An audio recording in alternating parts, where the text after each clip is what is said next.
સુરત શહેરના ડિંડોલી વિસ્તારમાંથી રસ્તે જતા રાહદારીના મોબાઈલ ફોનની ચીલ ઝડપ કરી નાસી છૂટેલા આરોપી અવ્વેસ ઉર્ફે ભૂરા શેખની ગણતરીના કલાકોમાં સ્નેચિંગ કરેલ મોબાઈલ ફોન સાથે ઝડપી પાડી મોબાઈલ સ્નેચિંગનો ગુનો ડિટેક્ટ કરતી ડિંડોલી પોલીસ સર્વેલન્સની team Surat police commissioner Ajaykumar Tomar સાહેબના આદેશ મુજબ સમગ્ર સુરત શહેરમાંથી વણશોધાયેલા ગુનાઓ ડિટેક્ટ કરવા સૂચના આપેલ હતી। જે સૂચનાને અનુસંધાને પોલીસ ઇન્સ્પેક્ટર SM પઠાણ અને સાથે ડિંડોલીના PSI હરપાલસિંહ મસાડી જ્યારે પેટ્રોલિંગમાં હતા ત્યારે ખાનગી બાતમીના આધારે તારીખ 21/12/2023 ગઈકાલના રોજ રાતના સમયે ડિંડોલી પ્રમુખ પાર્ક બ્રિજ પાસે ચાલતા જતા રાહદારીના હાથમાંથી મોબાઈલ ફોનની ચીલ ઝડપ કરીને નાસી ગયેલ આરોપી અવેશ ઉર્ફે ભૂરો ડિંડોલી પ્રમુખ પાર્ક નાકા પાસે ઊભો છે। જે બાતમીના આધારે તે જગ્યાએ ખરાઈ કરીને અવેશ ઉર્ફે ભૂરા રફીક ઇસ્માઇલ શેખ રહેવાસી બિલ્ડિંગ નંબર A128-12 ભેસ્તાન આવાસ ને ઝડપી પાડવામાં આવેલ છે, જેની પાસેથી રેડમી કંપનીનો ₹8800નો કિંમત મોબાઈલ ફોન મળી આવેલ। જે મોબાઈલની બાબતે ડિંડોલી પોલીસ સ્ટેશનમાં ખરાઈ કરીને ગુનો રજીસ્ટર કરેલ અને આગળની કાયદેસરની કાર્યવાહી કરવામાં આવેલ છે। Bureau report, daily India TV, Surat.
Pandesara police station વિસ્તારમાં એક 10 વર્ષની બાળકી ઉપર દુષ્કર્મનો ગુનો ગઈકાલે નોંધાયેલો।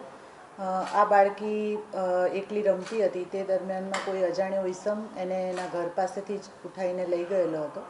પછીથી જ્યારે બાળકી ગઈકાલે મળી આવી ત્યારે એનું મેડિકલ કરાવતા ખબર પડી કે એની પર દુષ્કર્મ આચરવામાં આવેલું હતું અને પાંડેસરા પોલીસ સ્ટેશનમાં આ બાબતે ગુનો રજીસ્ટર કરવામાં આવેલો। ઘટનાની જાણ થતાં ક્રાઇમ બ્રાન્ચની સમગ્ર ટીમ, તમામ PI PSIs અને તમામ કર્મચારીઓ આ બાળકી ઉપર જે આ દુષ્કૃત્ય કરનારા ઈસમને શોધી કાઢવામાં લાગી ગયેલી અને એક રાતની અથક મહેનત બાદ આરોપીને પકડવામાં સફળતા મળી અને એક નાનામાં નાની ક્લૂને ફોલો કરતાં ટીમ આ આરોપી સુધી પહોંચી। જે આરોપી છે એનું નામ જયસિંહ રામેશ્વરસિંહ કુંભાર છે।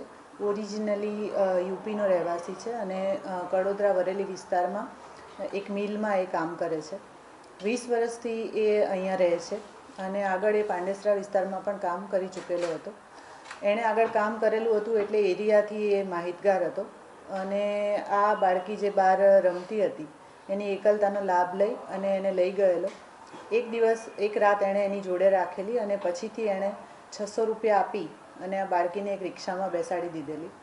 ત્યારબાદ જે મેડિકલ થયું અને આખી પ્રોસેસ પૂરી થતાં અમારી ટીમને આને પકડવામાં સફળતા મળી છે। આખી ટીમને હું ખૂબ ખૂબ અભિનંદન આપું છું।